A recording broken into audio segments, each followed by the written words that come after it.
جب تک جیوں میں آقا کوئی غم نہ پاس آئے، کوئی غم نہ پاس آئے کہ آقا ہے ہمارا، کہ آقا ہے تمہارا، آقا ہے ہمارا، آقا ہے ہمارا، آقا ہے ہمارا، وہ آقا ہے ہمارا کہ بیوہ وہ یتیموں کو، بیوہ وہ یتیموں کو، بیوہ وہ یتیموں کو دیا جس نے سہارا، آقا ہے ہمارا، آقا ہے ہمارا۔ اس بے آب و گیاہ میدان میں کعبے کی تعمیر کر کے ابراہیم علیہ السلام کو حکم دیا گیا تھا وَأَذِّن فِي النَّاسِ بِالْحَجِّ، اے ابراہیم لوگوں کو حج کے لیے بلاؤ۔ جبکہ تاریخ میں یہ بھی ہے مکہ آباد کرنے والے پہلے انسان ابراہیم علیہ السلام، کوئی آبادی نہیں، کوئی خاندان نہیں، لیکن مولا کا حکم ہے پکارو، لوگوں کو پکارو۔ علماء جانتے ہیں بغیر کسی آبادی کے تنہا ابراہیم علیہ السلام نے آواز دی۔ روایات بتاتی ہیں مولا نے ابراہیم علیہ السلام کی آواز کو پوری کائنات میں ہی نہیں، پیدا ہونے والے بچوں کی روحوں کو تک سنایا۔ وہ قادر مطلق ہے جو آواز کو پہنچانے پر قدرت رکھتا ہے۔ اقبال کی ایک بات مجھے یاد آتی ہے، یہ مصرع کس شوخ نے محراب مسجد میں لکھا، یہ ناداں گر گئے سجدے میں جب وقت قیام آیا، اے میری غریبی کا تماشا دیکھنے والے، چل اے میری غریبی کا تماشا دیکھنے والے، وہ محفل اٹھ گئی جس دم تو مجھ تک دور جام آیا۔ یہ اقبال کی وہ باتیں ہیں جس میں اگر میں سمجھانے کی کوشش کروں تو بات پلے پڑ سکتی ہے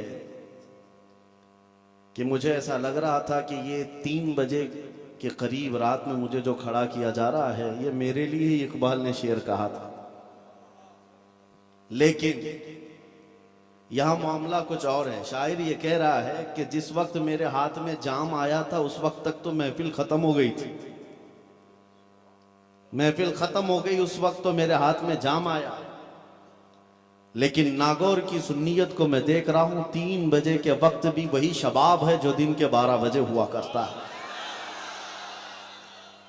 اہل باسنی اس بات کے لیے قابل صد مبارکباد ہیں کہ آپ کا یہ مجمع بتا رہا ہے کہ محمد عربی صلی اللہ علیہ وسلم کے غلاموں میں تھکان نہیں آتی، اور سپاہی کو تھکنا بھی نہیں چاہیے۔ راتیں تو روز ہیں سونے کے لیے، کوئی ایک رات میرے مصطفیٰ کے نام پر ہم بیدار رہتے ہیں۔ بتاؤ اے سنیو یہاں پر ہو کیا رہا ہے؟ جلسے میں جو کچھ بھی آپ سن رہے ہیں میرے مصطفیٰ کی عظمت سن رہے ہیں، ان کے محبوبوں کے ترانے سن رہے ہیں۔ یقیناً یہ راتیں ہمارے اعمال نامے میں بہت بھاری مقدار میں پیش کی جائیں گی۔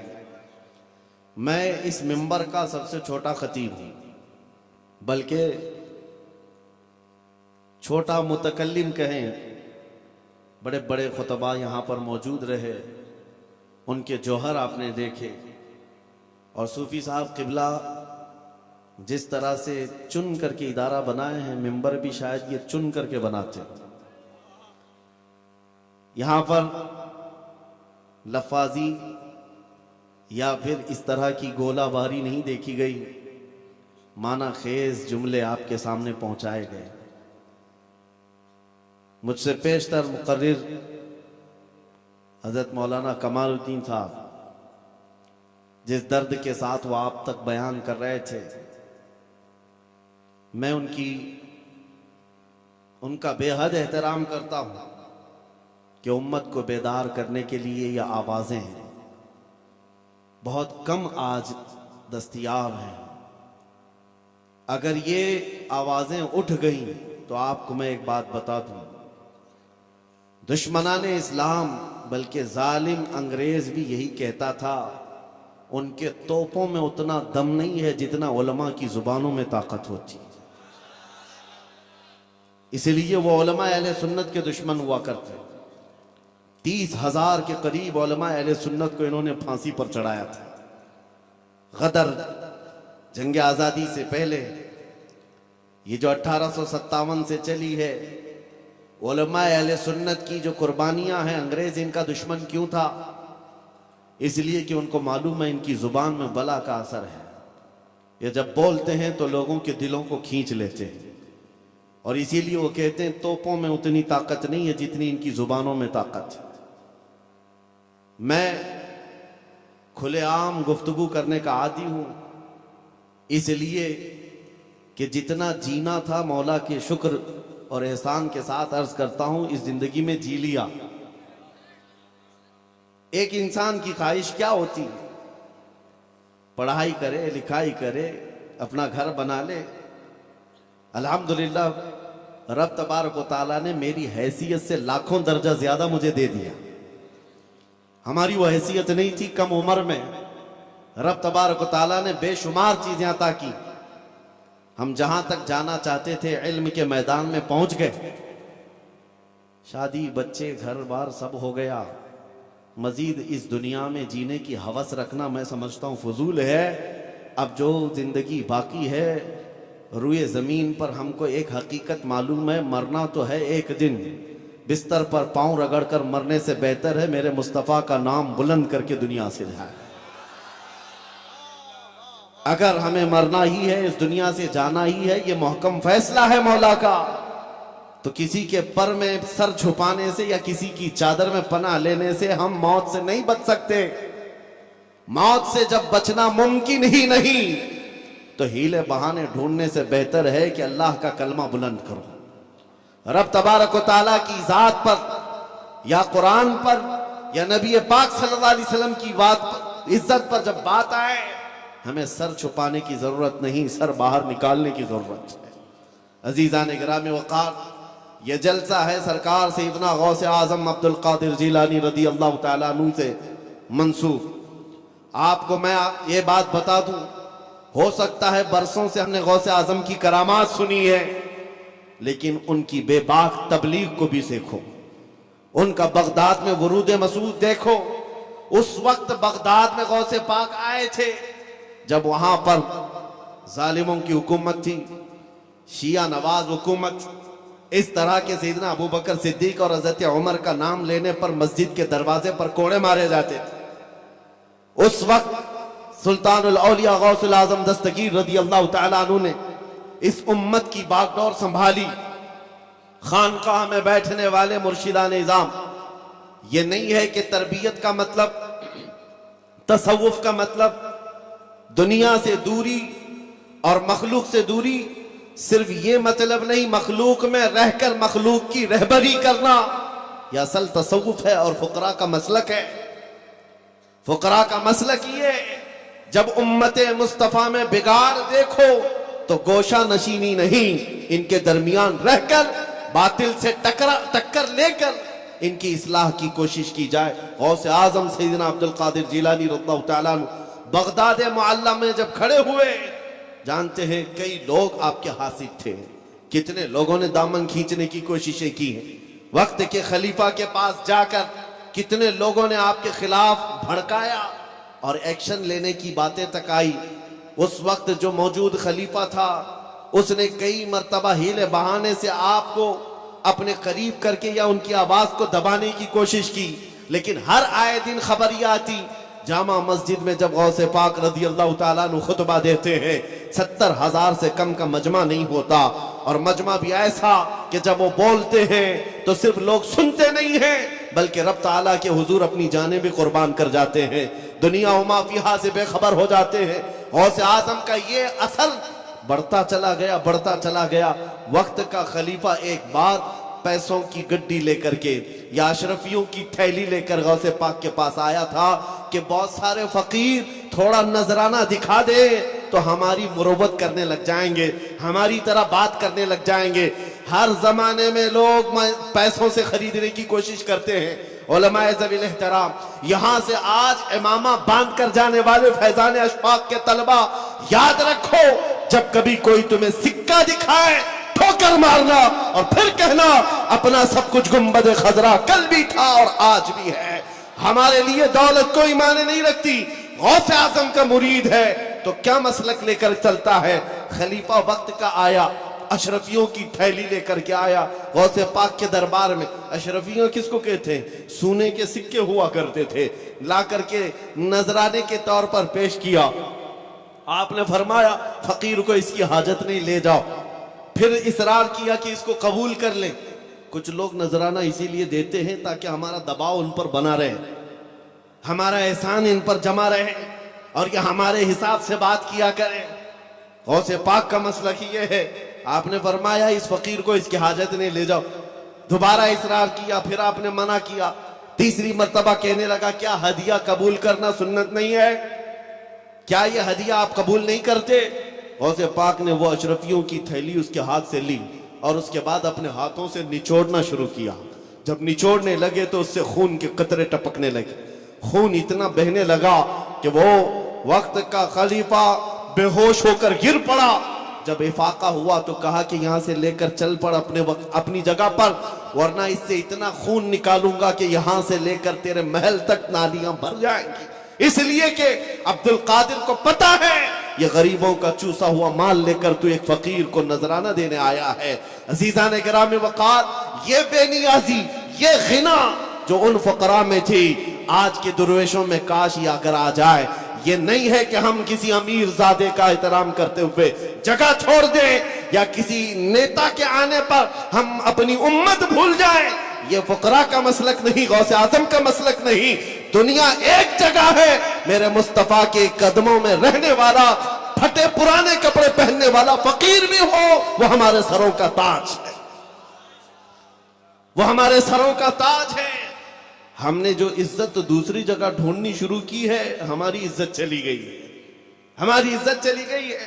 اقبال نے کہا ان کے جو ہم غلام تھے خلق کے پیشوا رہے، ان سے پھرے جہاں پھرا پھر آئی کمی وقار. حضور پاک صلی اللہ تعالی علیہ وسلم سے جو عزت ملی ہے وہی عزت سب سے بلند ہے، سب سے بلند و بالا ہے. اور ان سے نسبت رکھنے والے غلاموں کی عزت کرنا، میرے عزیزو اپنا مسلک بناؤ، اپنا یہ مشن بناؤ کہ میں ہمیشہ اس چیز کو دیکھتے آ رہا ہوں. آج لوگوں کے ہاں یہ طریقہ کار بدل گیا. جس کے پاس مال زیادہ ہے آپ یہ سمجھتے ہی وہ اپنے وقت کا سٹار ہے، یا اس کے پاس شہرت زیادہ ہو گئی ہے. دنیاوی معاملات میں آپ کو یہ لگنے لگ گیا کہ یہ دنیا کا بڑا آدمی ہے، اس کے آگے پیچھے چلنا چاہیے، سیلیبریٹی ہے، سٹار ہے. آپ عزت دنیاوی معاملات میں ڈھونڈنے لگ گئے، جبکہ میرے عزیزو نبی پاک صلی اللہ تعالی علیہ وسلم کی نسبت میں جس نے عزت ڈھونڈی ہے اللہ اس کی عزت اتنی بڑھا دیتا ہے، اتنی بڑھا دیتا ہے. یہ تجربے کی بات کر رہا ہوں. آج ہمیں دنیا پہچانتی ہے تو اس لیے نہیں کہ ہم کسی پارٹی کے نیتا بن کر تمہارے پاس آئے. دنیا صرف ہمیں جو پہچانتی ہے وہ صرف اتنی نسبت ہے، جب تک بکے نہ تھے تو کوئی پوچھتا نہ تھا. یا رسول اللہ تم نے خرید کر ہمیں انمول کر دیا. ہماری زندگی میں اس نوکری کے علاوہ کیا ہے؟ آج سرکار غوث اعظم عبد القادر جیلانی رضی اللہ تعالیٰ عنہ کی نسبت سے یہاں جمع ہیں تو ان کا مسلک یاد کرو. حق بولنا اور دنیاوی اسباب سے نہ گھبرانا یہ غوث اعظم کا بہت عظیم مشن تھا. اس وقت حق بول رہے تھے جس وقت حضرت ابوبکر حضرت عمر کا نام لینے پر بھی کوڑے مارے جا رہے تھے، اس وقت بول رہے تھے. آج آوازیں اگر کھل گئی ہو سکتا ہے ایک گردن کٹے گی، دو گردنیں کٹے گی، لیکن ایک بات یاد رکھو، کتنے غازی مارو گے ہر گھر سے غازی نکلے گا. یہ مصطفیٰ کریم صلی اللہ علیہ وسلم کا چمن ہے. قرآن کہتا ہے اللہ کے نور کو یہ اپنے منہ کے پھونکوں سے بجھانا چاہتے ہیں، ایسا کبھی نہیں ہوگا. اللہ اپنے نور کو صبح قیامت تک مکمل کرے گا. یہ دین اسلام کا چمن لہلہاتا رہے گا۔ آج میرے عزیزو، ایک طریقے سے میں کہتا ہوں آزمائش کا دور تو ہے ہی، دل پسیج گیا ہے فلسطینیوں کا ظلم دیکھ کر، فلسطینیوں پر ہونے والے مظالم کو دیکھ کر، لیکن ساتھ میں بار بار ایک ٹیس اٹھتی ہے دل کے اندر، روئے زمین پر ایسے مومنین کی جماعت صرف ہم نے کتابوں میں پڑھا تھا، آج ان بچوں کے اندر وہ اس ایمان کی استقامت کو ہم دیکھ رہے ہیں۔ ان کے چھیچڑے اڑ گئے، ان کے سامنے ٹکڑے کر دیے گئے، ایک ایک قبر میں 80 مردوں کو دفن کر دیا گیا۔ پھر بھی جا کر ان سے پوچھو کیا زمین بیچو گے؟ وہ لات ماریں گے اور کہیں گے نہیں، یہی رہیں گے، یہی رہیں گے۔ میاں ہم تو گھبرا کر کے بلبلے سے بلبلا اٹھتے ہیں، چھوٹی سی تکلیف پر بلبلا اٹھتے ہیں۔ مصیبتوں پر جمے رہنا اگر تمہیں تقریروں سے نہ سمجھ میں آئے تو غزہ کے بچوں سے تو سیکھ لو، فلسطین کے مظلوم مسلمانوں سے سیکھ لو۔ قرآن کا وعدہ سچا ہے۔ ایک نیوز رپورٹر جا کر ایک چھوٹی بچی سے پوچھ رہا ہے، 10 سال کی بچی ہوگی، اس سے پوچھ رہا ہے تیرے گھر میں اب کون کون باقی رہ گیا؟ وہ کہتی ہے ماں بھی ختم ہو گئی، باپ بھی ختم ہو گیا، میرا چھوٹا بھائی تھا وہ بھی ختم ہو گیا، کوئی نہیں ہے۔ کہا کہاں رہے گی؟ مسکراتی ہوئی کہتی ہے کیا قرآن میں اللہ نے نہیں فرمایا الا ان نصر اللہ قریب؟ آگاہ ہو جاؤ کہ اللہ کی مدد قریب ہے، اور میرا یقین ہے میرا خدا زندہ ہے، اس کی مدد آئے گی۔ یہ کیسا توکل ہے، یہ کیسا ایمان ہے۔ میں اپنے نوجوانوں سے کہتا ہوں تمہیں پہنچی ہوئی تکلیفیں کچھ نہیں ہیں۔ ہندوستان کی اس سرزمین پر لوگ ابھی سے گھبرانے لگ گئے، ڈرنے لگ گئے، کیا ہوگا؟ ارے چور چمار آئے، جنگل میں رہنے والے ایسے جانور حکومتوں پر بیٹھ کر کے اگر کسی غریب کی گھر پر بلڈوزر چلاتے ہیں تو تم خوف نہ کھانا۔ ارے تو یہ کیڑوں سے بھی کم طاقت رکھنے والے بابا ہیں، کیڑوں سے بھی کم طاقت رکھنے والے بابا ہیں، جن کی ہیبت سے تمہیں گھبرانے کی ضرورت نہیں، ڈرنے کی ضرورت نہیں۔ ان کو للکار کر کے کہو تم نے تو ایک گھر نشٹ کیا ہے یا کسی کی دکان پر بلڈوزر چلایا ہے، یہ تو دیواریں ہیں بن جائیں گی۔ جس دن تمہارا من کرے سینے پر چلاؤ، اس وقت بھی ہم اپنے نبی کا نام پکارتے رہیں۔ یہ کیا چاہتے ہیں؟ صرف یہی کہ اس طرح یہاں پر ماحول نہ بنایا جائے، نبی نبی نہ کہا جائے، حضور کی شان میں گالیاں دی جاتی رہیں اور ہم خاموش روٹیاں سیکتے رہیں۔ یہ یہی چاہتے ہیں آج۔ اسی لیے میرے عزیزو کتنے جلسے ایسے جہاں پر مجھے اسٹیج پر چڑھنے سے پہلے ہی آرڈر آتا ہے کہ ٹھیک ہے آپ کا جلسہ ہو رہا ہے، آپ کی تقریر ہو رہی ہے، لیکن اس میٹر پر نہ بولیں، اس میٹر پر نہ بولیں۔ ہم نے کہا جلسہ آپ کینسل کر لو، آپ پرمیشن نہ دو، یہ سب گوارا ہے، لیکن زبان کو بند کرنا یہ ہم کبھی گوارا نہیں کریں گے۔ جو بولنا ہے وہ بول کر رہیں گے، ہاں غیر قانونی بات نہیں کرتے، کسی کے اوپر زبردستی تانا کشی نہیں کرتے۔ جب ہمارے دین پر کبھی کوئی انگلی اٹھائی جاتی ہے تو ایک بات یاد رکھو، چند مہینے گزرے ہوں گے، ڈپارٹمنٹ کے لوگ گھیرے ہوئے بیٹھے، کہا کہ مولانا آپ ہی کیوں چلاتے ہیں، آپ ہی کیوں چلاتے ہیں، اتنا لوگوں کو پرووک کرتے ہیں آپ۔ میں نے کہا یہ اس وقت کی بات ہے جب ایک ظالم کتا ماں عائشہ صدیقہ پر بھی بھونک رہا تھا۔ میں نے وہ ڈپارٹمنٹ میں موجود بڑے آفیسر صاحب سے کہا اگر میں یہ ایک بات آپ سے پوچھوں کہ آپ کی ماں بدکار تھی تو آپ کو کیسا لگے گا؟ ابھی میں مثال دے رہا تھا، وہ کرسی سے کھڑے ہو گئے، کہا میں تو آپ سے بات کر رہا ہوں، آپ تو میری ماں پہ چلے گئے۔ میں نے کہا آپ کی ماں پہ گیا نہیں، صرف مثال کے طور پر پوچھ رہا ہوں، آپ کو کیسا لگے گا؟ ارے اگزامپل دینے کے لیے بھی آپ اپنی ماں کو گوارا نہیں کرتے۔ کان کھول کر سن لو، ہم مسلمان ہیں، کروڑوں ماؤں سے زیادہ اپنے نبی سے محبت کرتے ہیں۔